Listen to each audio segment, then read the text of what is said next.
Here we are at Compassion HQ, and you may recognise this face over there. That is Tim, who joins us every week on The Breakfast Show, and we wanted just to give you a very quick tour of the main building here. So let's go.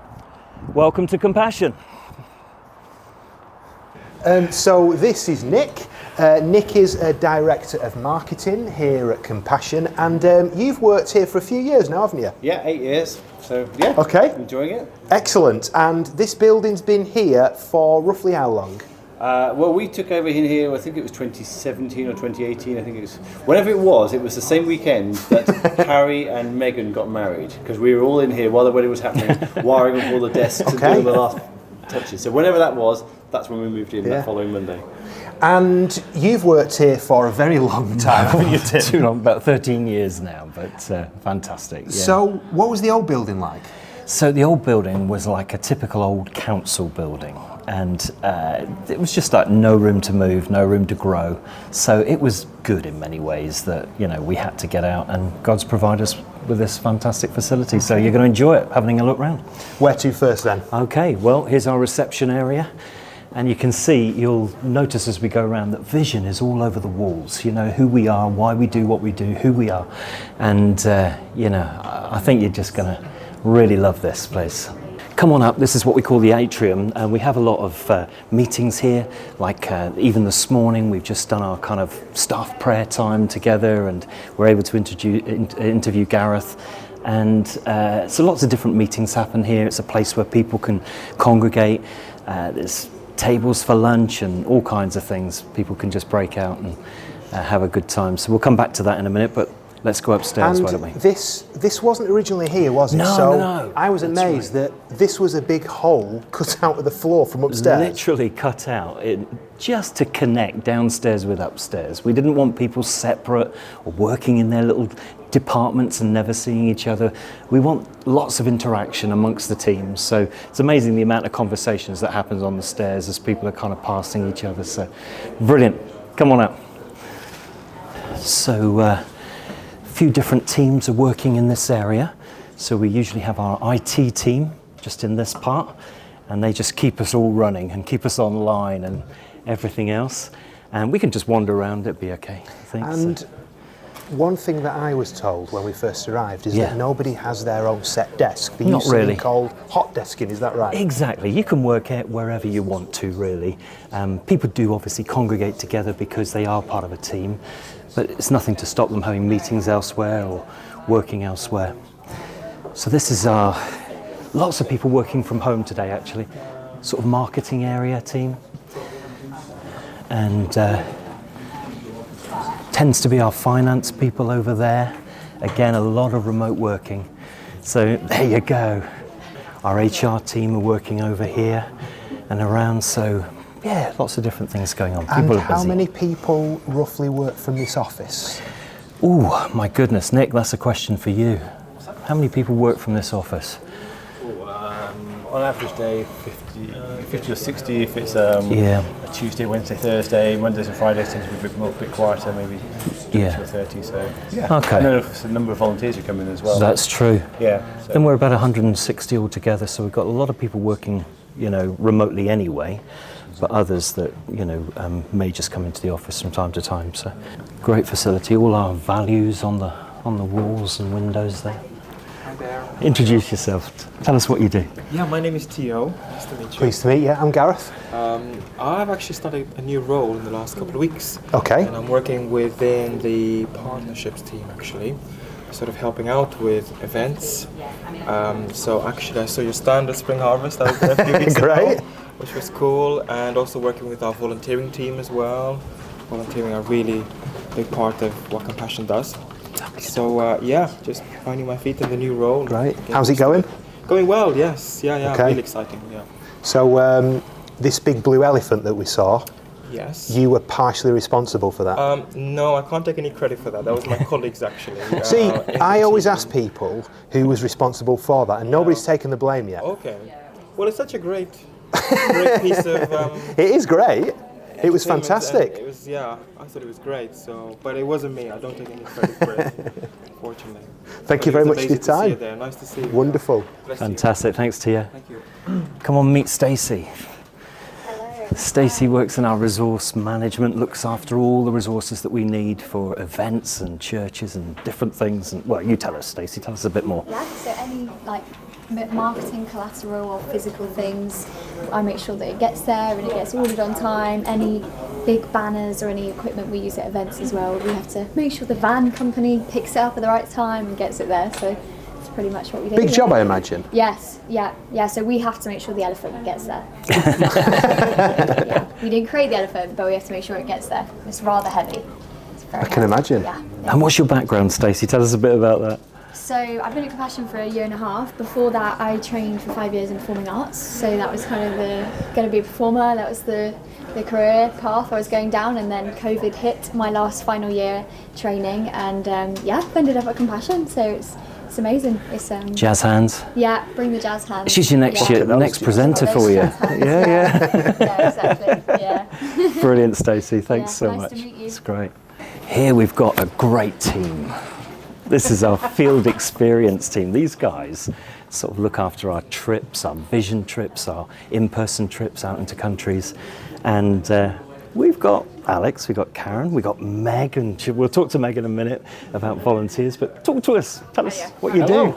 This is Gareth. How are you? Very well, thank you. Very nice to hear a northern accent. Whereabouts are you from? Burnley, Oh, right. A fellow northerner. fellow northerner. Glad to hear it. You It's guys Karen and I are the people who have to partly. sort out the passports, make sure that the flights are done. Yeah. I mean, having done that for my own family, that must be a nightmare. It can be sometimes. It can be going, it can be. It is normally, yes, it is. Normally, no, we do have very good people that are usually very prompt, but we do have to do some chasing sometimes. And presumably there'll be those people who may miss the flight that you've booked, and there may be a few hiccups. What happens in those situations I have where... been a person who's missed one of those flights with Tim. Do you remember? Oh, it's all We got- coming out now. How do you miss a flight? Well, I got snowed in, so Tim took the group. I got out there maybe 48 hours later. It's freezing cold I in went- Amsterdam. Yeah, I went We the had to go scenic via. route. We have amazing people who help us if people miss flights. Okay. And we pray a lot. There you go. Have a nervous breakdown. And you mentioned about COVID then, so as restrictions are not what they were, shall we say, are you finding it's easier to get people from one country to the other? There's a lot more things we have to factor in, and obviously because the countries that we work in are more vulnerable, so we have extra steps in place, measures if anybody gets sick. We've got to kind of factor all of that in now. So it's different challenges, is what I would say. Just looks different. Okay. And do certain people get a first class flight compared to other people who may not? Those who maybe are really kind to you in the office, they get the first class, and those who aren't, I'd they like to go say that worked. People can be underneath the very aeroplane, friendly. Yeah, you can in be the right luggage at the back. compartment. Yeah, you're at the seats that don't move at the back. We go on planes where the toilets are outside. I look after our amazing volunteers. Up and down the country. We've got a wonderful team of passionate advocates for us, which we are so grateful for. So just love to love them. And it must be hard managing people across the whole country, because there'll be people who go to the office and people who aren't. Absolutely. So, there are a couple of us, and we look after different regions. So I look after volunteers from deep dark Cornwall up to the tippity top of Cambridge. So, nice big region. Thank you very much, Meg. No worries. Do I talk here? Or is that Talking okay? to that Yeah, one. okay. Talking to my hand. Talking to hand. Yeah, Darren, I lead the engagement centre here at Compassion UK and Ireland. Little nudge to the Irish supporters. Yeah. And how do you engage people, I guess, and Very to good. get them excited about what Compassion do? We answer their questions. We do a lot of responding to supporters' questions, so we make the most of every moment. So we say, if they want to ask a question about their sponsorship, we make the most, and we say, this is awesome, what you're doing is great, keep going, is there anything else we can help with, things like that. Right. Yeah. And with there being so many supporters and so many people who want to get involved, Yeah. your team must be very, very busy because, as you said last night, you were in here till rather late eating pizza, bribing, working pizza. Apparently. It must be quite a big job. Yeah, lots of work. Probably about 500 kind of things that we need to do, inquiries a day to get through, plus any extras that we want to put on top. Things like asking for people's gift aid or just welcoming them into the ministry 2 weeks after signing up to sponsor a child. So yeah, we have a big baseline of work we want to get through each day, and then on top as much as we can. Great. Yeah. Thank you very much. How many are on the team then currently? No, great question. We're it ebbs and flows, but we're about 35 people. Okay. Are you telling us lies now because we can't see them? Some are from home, some are working from home, and some are actually on lunch, 12 o'clock lunch. So. Fantastic. Great team. Anyway, so we're coming up the other side of Compassion House now. And more toilets. And again, all the values on the walls. So, you can't escape it. This is who we are. This is what we are. We constantly want to be thinking about new ways. So we have a whole innovation lab team come together, thinking through these things. What not just good ideas, but what is actually going to make a difference and catapult us into even greater opportunities and whatever. Well-being room. So again, a real focus on just staying well. You've got things like table tennis in there, and it's just a nice place, isn't it? Yeah, people come early just to sort of train and relax a little bit, and use the facilities. So it's all good. It's all good. We want to make sure people are healthy in body, mind, and in spirit. So come on through. So lots more space for people to have their lunches and just interact. Small meeting areas as well. So. And then finally, the postal room. Are we allowed to see this? Yeah, that's great. Love this picture. These boys, just so good. Hi, Tim. Hey, Gareth. Welcome to the Okay. post room. Good stuff. Gareth. Great name, Gareth. What a great name. Introduce the team and tell us about. This is Gareth. Yeah. Great name. This is Dave. Well, we saw him earlier, potentially, on the video. He is our posting volunteer. He's just finished sorting all the posts for the child letters and everything like that have come in from the sponsors. And he's now actually going to do some other lovely tasks. And yeah, we also have all the letters the gifts that get sent to too big to be posted. We courier them off to the countries. So yeah, what's the things there? What else we do around here? I won't show these here because I'm not sure that we're allowed to, but there are here handwritten letters, which presumably you receive those here, and then you scan them and you send them to the child. Is that how it works? Yeah, so basically we went through a whole digital transformation a couple of years ago, where we actually scan the letters and then a digital copy gets sent off to, say, Kenya, for example. They receive it, translate it there using lovely translation technology, a bit like Google Translate, but much smarter, and print it off. And they've got these really smart printers, which are almost like for like. When they did the change, they gave us a handwritten letter and a original and a one that they printed off, and we couldn't distinguish the difference. So that's what the child gets. And then any gifts that you send, like books and stickers and photos and things like that, that's what I courier off to the field and make sure that they get them. And obviously we want paper-based items only, because anything like football shirts and crayons and t-shirts and things like that we have to remove. So when they've been scanned, where does the original letter go to? We keep it in an archive for a while because of GDPR, and then ultimately we shred them. We also, these actually aren't letters, these are actually the gift slips that we're processing as well, because you can give donations on the gift slip as on the letters, and that's what then gets sent off to the field for the project to buy something nicely for the children. How many letters on average a day do you reckon you receive here?